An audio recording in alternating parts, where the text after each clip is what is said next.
विद्यार्थियों, हम BA part 1 का पेपर 1 पढ़ रहे हैं, समाजशास्त्र का परिचय। और इसमें हमने अब तक समाजशास्त्र में हम क्या क्या पढ़ेंगे उसके बारे में बात की। और जो पिछला व्याख्यान था, पिछला वीडियो था, उसके अंदर हमने समाजशास्त्र का अर्थ समझने का प्रयास किया। और आज इसको हम परिभाषित करते हुए समझने का प्रयास करेंगे समाजशास्त्र को, ताकि आपको और क्लियर हो जाएगा कि समाजशास्त्र होता क्या है। तो समाजशास्त्र का जब हम अर्थ समझने का प्रयास कर रहे थे, तब हम कह रहे थे समाजशास्त्र शब्द के अंदर दो शब्द मिले हुए हैं। इसका जो इंग्लिश का वर्ड है सोशियोलॉजी, और इसको जब हम देख रहे हैं तो हमें ये पता लग रहा है कि इसमें दो शब्द सोशियस और लोगिया से मिलकर के ये बना हुआ है। और सोशियस का अर्थ था समाज या सोसाइटी, और लोगिया का अर्थ था शास्त्र या साइंस। तो इस तरह से हमने देखा कि समाजशास्त्र या सोशियोलॉजी, इसका जो शाब्दिक अर्थ निकल के आ रहा था हमारे सामने, वो था समाज का शास्त्र या समाज का विज्ञान। और ये जो समाजशास्त्र विषय है, इसको नाम देने वाले थे अगस्त कॉम्टे। और 1838 में अगस्त कॉम्टे ने इसको एक समाजशास्त्र, एक विषय के रूप में नाम दिया, और इसलिए उनको हम फादर ऑफ सोशियोलॉजी कह रहे थे, या अगस्त कॉम्टे को समाजशास्त्र का पिता या जनक कहा जा रहा है। तो ये सारी चर्चा हमने की थी पिछले व्याख्यान के अंदर। अब हम यहाँ पर ये जो दो शब्द आए हैं हमारे सामने, एक तो समाज और एक विज्ञान। तो हम कह रहे हैं समाजशास्त्र क्या है? समाज का वैज्ञानिक तरीके से किया गया अध्ययन है। तो समाज क्या होता है और विज्ञान क्या होता है, ये दोनों चीज़ हमको क्लियर होनी चाहिए, ये दोनों चीज़ हमें स्पष्ट होनी चाहिए, तब हम समाजशास्त्र को समझ सकते हैं। तो समाज तो हमें मनुष्यों में भी दिखाई दे रहे हैं और पशुओं में भी दिखाई दे रहे हैं। पशु भी इकट्ठे होकर के एक साथ रह रहे हैं और मनुष्य भी रह रहे हैं। तो मनुष्य समाज की हम यहाँ चर्चा कर रहे हैं, हम यहाँ पशु समाज की चर्चा नहीं कर रहे हैं। मनुष्य समाज और पशु समाज में अंतर है। यहाँ हम मनुष्य समाज की चर्चा कर रहे हैं, पशु समाज की हम बात नहीं करेंगे। और विज्ञान हम किसे कह रहे हैं? तो बिल्कुल रफ तरीके से या एक सिर्फ आइडिया के रूप में अगर हम विज्ञान को देखना चाहें, डिटेल में हम विज्ञान क्या है, विज्ञान की विशेषताएं, ये सब हम चर्चा करेंगे। लेकिन अगर हम विज्ञान को जानना चाहते हैं तो विज्ञान का मतलब विज्ञान का अर्थ होता है क्रमबद्ध व्यवस्थित अध्ययन करना। किसी भी वस्तु का क्रमबद्ध व्यवस्थित अध्ययन किया जा रहा है तो वो विज्ञान कहलाएगा, या वैज्ञानिक पद्धति का जहाँ पर प्रयोग किया जा रहा है वो विज्ञान कहलाएगा। या हम कह रहे हैं विज्ञान हम किसको कह रहे हैं? जहाँ हम अपने इंद्रिय अनुभव को तर्क दे करके स्पष्ट कर रहे हैं या तर्क दे के समझा रहे हैं। जो कुछ भी हमने इंद्रियों से अनुभव किया, जो कुछ भी हमने एक्सपीरियंस किया, उसको अगर हम लॉजिकली प्रूव कर पा रहे हैं, तर्क दे के स्पष्ट कर पा रहे हैं, तो वो विज्ञान है। तो समाजशास्त्र में हम क्या कर रहे हैं? समाज का वैज्ञानिक तरीके से अध्ययन कर रहे हैं, यानी समाज का ऐसा ज्ञान प्राप्त कर रहे हैं जो क्रमबद्ध व्यवस्थित है और इसके साथ साथ वो हमारे अनुभव पर आधारित है और उसको हम तर्क देके स्पष्ट कर पा रहे हैं। या हम वैज्ञानिक पद्धति का प्रयोग करके समाज का अध्ययन कर रहे हैं, इसे हम समाजशास्त्र कह रहे हैं। तो इसका अर्थ कुछ कुछ अभी हमें स्पष्ट हो रहा है, लेकिन उसके पहले हम इसकी कुछ परिभाषाओं को जानने का प्रयास करेंगे। तो कुछ विद्वानों ने, कुछ समाजशास्त्रियों ने जो समाजशास्त्र की परिभाषाएं दी है, उसको हम समझते हुए आगे चलेंगे और जानने का प्रयास करेंगे कि समाजशास्त्र होता क्या है। तो समाजशास्त्र को हम मुख्य रूप से 4 तरीके से परिभाषित कर सकते हैं। 4 तरीके हैं इसको समझने के, या 4 तरह से परिभाषित किया जा सकता है। अगर हम ये कह रहे हैं कि समाजशास्त्र समाज का विज्ञान है, तो इसको बताने वाले कुछ मुख्य समाजशास्त्री हैं, जिनमें हम वॉर्ड की बात कर सकते हैं, ओडम की बात कर सकते हैं, किंग्सले डेविस की बात कर सकते हैं, गिडिंग्स की बात कर सकते हैं। तो अगर हम वॉर्ड के अनुसार समाजशास्त्र की परिभाषा देखते हैं तो ये कहते हैं कि समाजशास्त्र समाज का विज्ञान है, यानी बिल्कुल सिंपल तरीके से हम समाजशास्त्र को समझा रहे हैं। Sociology is science of society, समाजशास्त्र समाज का विज्ञान है। या किंग्सले डेविस के अनुसार अगर हम बात करें तो समाजशास्त्र मानव समाज का अध्ययन है, यानी हम क्या कह रहे हैं? सोशियोलॉजी क्या है? ह्यूमन सोसाइटी की स्टडी है, it is a study of human society. या अगर हम गिडिंग्स की बात करते हैं तो गिडिंग्स कह रहे हैं कि समाजशास्त्र समग्र रूप से समाज का क्रमबद्ध और वर्णनात्मक और व्याख्यात्मक अध्ययन है।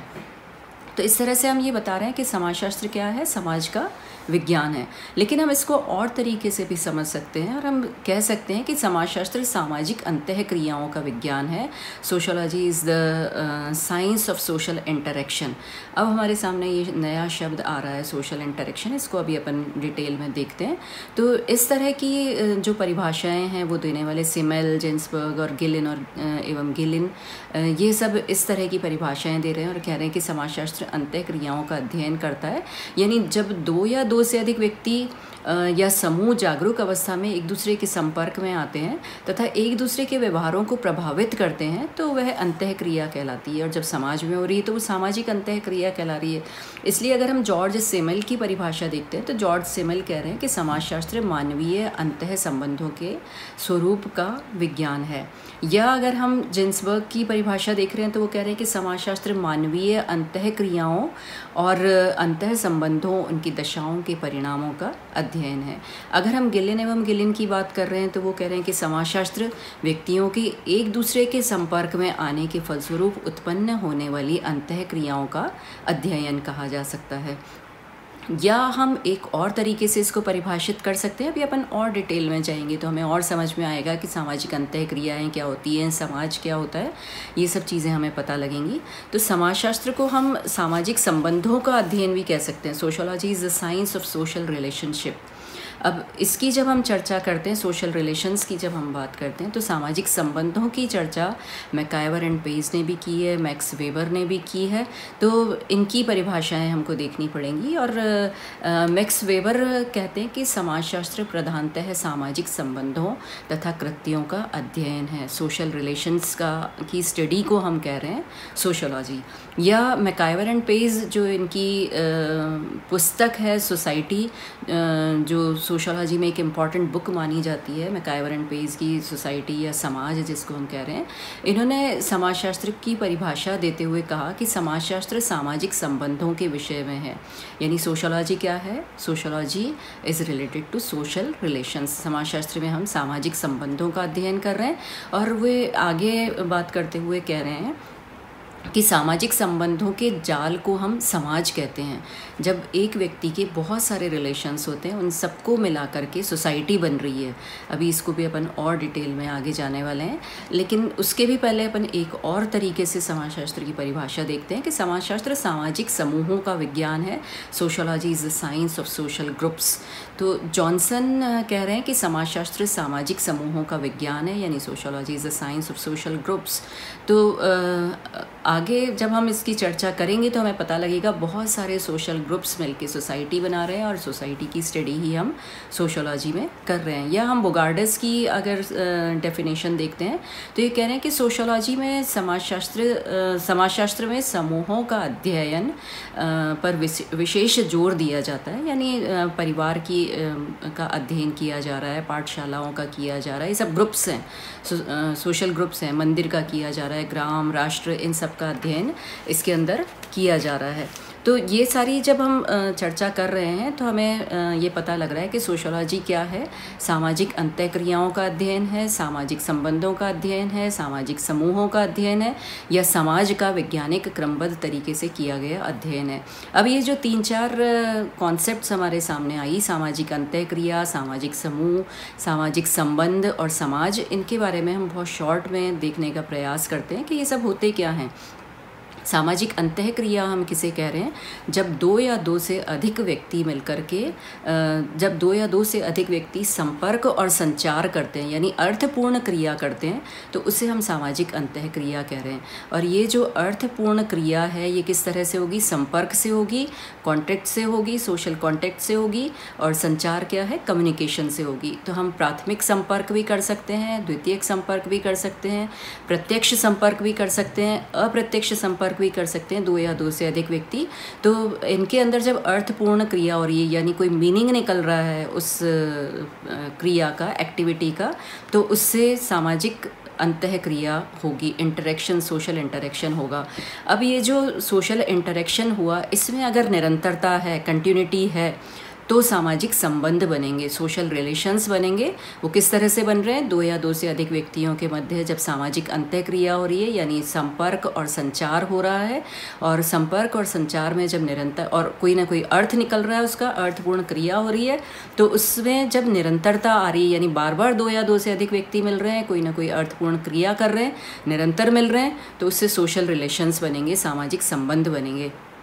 और इन सामाजिक संबंधों में जब सामान्य उद्देश्य हो जाते हैं, कॉमन एम हो जाते हैं, सामान्य लक्ष्य हो जाते हैं, सामान्य उद्देश्य हो जाते हैं, सामान्य रुचि हो जाती है, यानी कॉमन इंटरेस्ट हो जाते हैं, तो उससे सोशल ग्रुप्स बनते हैं, सामाजिक समूह बन रहे हैं, और विभिन्न सामाजिक समूह मिलकर के समाज का निर्माण कर रहे हैं।